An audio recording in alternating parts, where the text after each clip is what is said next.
I don't even know where to start with this. I'm sitting here in my home office, staring at a half-empty bottle of bourbon I cracked open last night, trying to make sense of the past 6 months of my life.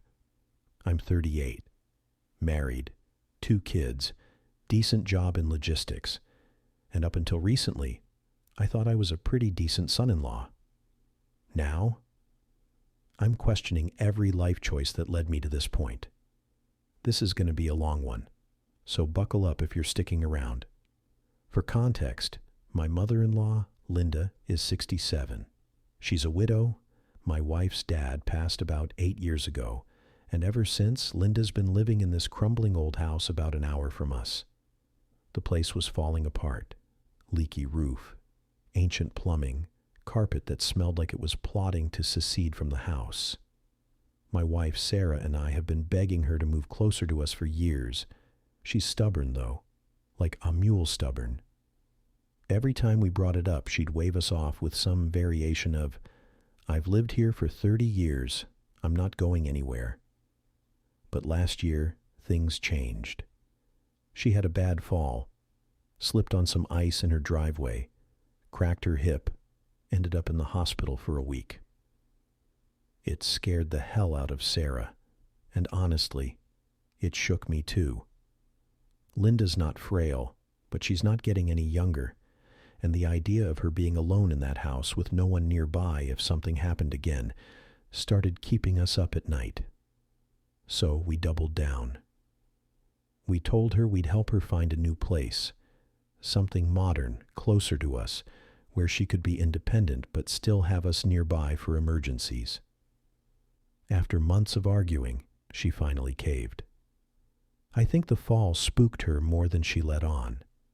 Here's where I come in. Sarah's a nurse, works long hours, and we've got 2 kids, 7 and 4, who are basically tiny tornadoes. I'm the one with the more flexible schedule, so I took point on the whole get Linda a new place project. I didn't mind, at least not at first. I figured it'd be a good deed, you know? Help out the family, make sure Linda's safe, score some points with my wife. Plus, I'm good at logistics. Organizing stuff, crunching numbers, dealing with paperwork, that's my wheelhouse. How hard could it be? Spoiler, it was a nightmare. First off, finding a place was like trying to herd cats while riding a unicycle. Linda had a list of demands longer than a CVS receipt. She wanted a condo. Not an apartment, not a senior living community, a condo, because she wasn't ready to be put out to pasture. Fair enough. It had to be 1 level, because of her hip. Pet-friendly, she's got this ancient tabby named Mr. Whiskers, who's basically a furry dictator, and it had to have a view. Oh, and it couldn't be too modern because she didn't want to feel like she was living in a spaceship. Also, it had to be within 10 miles of our house, but not too close because she didn't want us hovering. And the budget? Let's just say Linda's savings from her late husband's pension weren't exactly screaming luxury condo. After weeks of searching, I found a place. It was perfect, or so I thought. A 2-bedroom condo in a quiet, tree-lined complex about 15 minutes from us. Ground floor, big windows with a view of a little pond, pet-friendly, and just barely within her budget. The catch? It needed some work. The previous owner had let it go a bit. Old fixtures, scuffed floors, walls that looked like they'd been through a war. But I saw potential. I figured we could fix it up, make it her own, and she'd love it. Linda saw it, shrugged, and said, "It'll do." Not exactly a ringing endorsement, but I took it as a green light. Here's where things get messy. Linda's savings covered most of the down payment, but she was short about $25,000 to close the deal. Sarah and I talked it over, and we decided to cover it.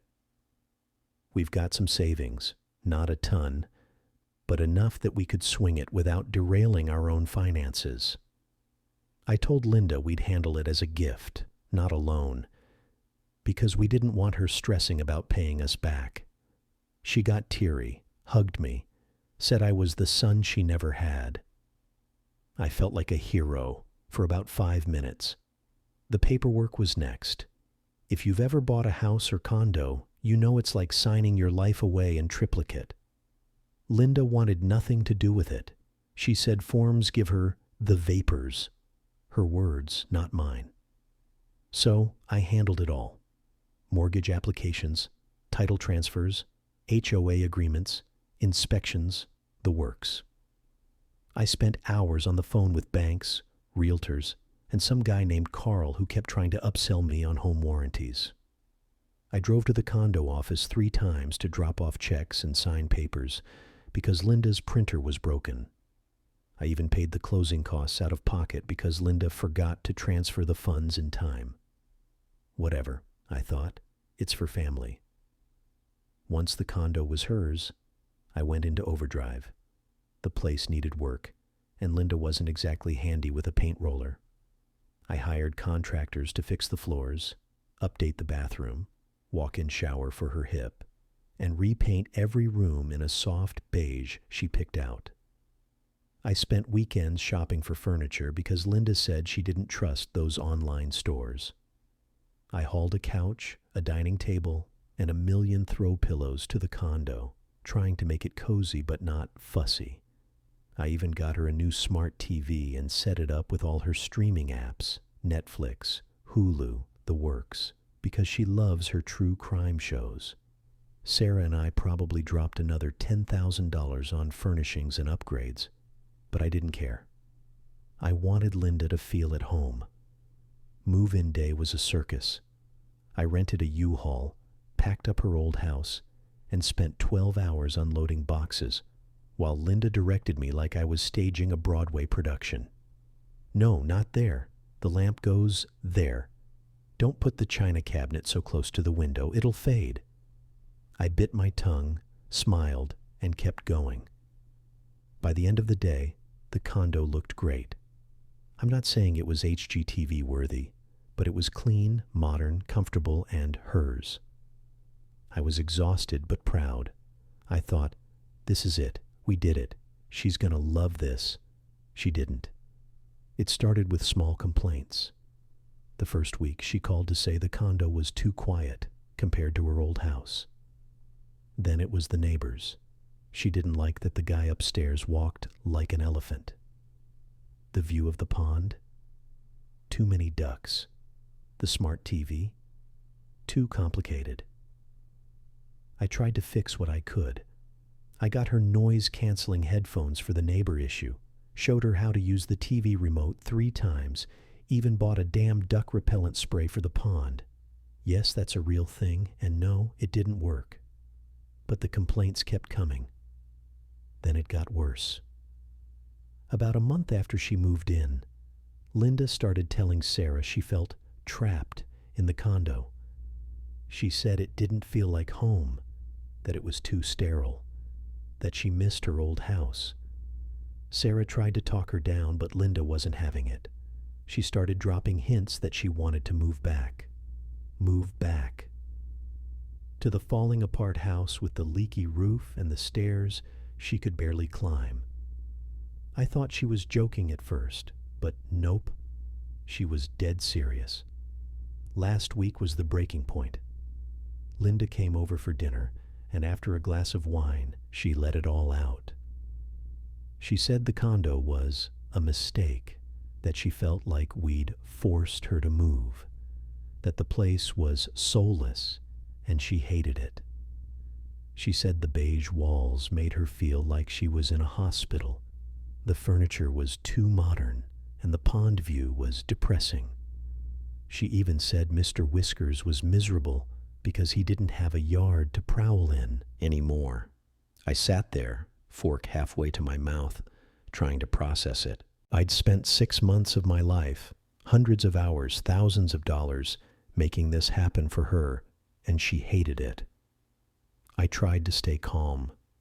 I said, Linda, we did this to keep you safe. You had that fall. The old house wasn't working anymore. She snapped back, I was fine in my house. You two just wanted me out of the way so you could control everything. Sarah tried to mediate, but it was no use. Linda stormed out, saying she was going to look into selling the condo. I'm gutted. I feel like I poured my heart, soul, and bank account into this, and it's all for nothing. Sarah's caught in the middle. She feels guilty for pushing Linda to move, but she's also mad at her mom for being so ungrateful. I'm mad too, but mostly I'm just tired. I keep replaying it in my head, every phone call, every contractor, every trip to Home Depot, and wondering where I went wrong. Did I push too hard? Should I have let Linda pick out more stuff herself? Should we have just left her in that death trap of a house? I don't know. The worst part is, I can't even talk to Linda about it. She's barely answering my calls now, and when she does, it's one-word answers or complaints about the condo. Sarah says to give her time, that she's just adjusting, but I'm not so sure. I feel like I failed her, failed Sarah, failed the whole damn family. And yeah, I'm a little pissed that we're out all this money for a place she might just sell. I know it was a gift, but still, it stings. I don't know what I'm looking for here. Advice, I guess? Or maybe just to vent. Has anyone else dealt with something like this? How do you handle an in-law who seems to hate everything you do for them? How do you not take it personally when you've given everything you've got? I'm just so done right now. Thanks for reading if you made it this far. I'm going to go pour another drink.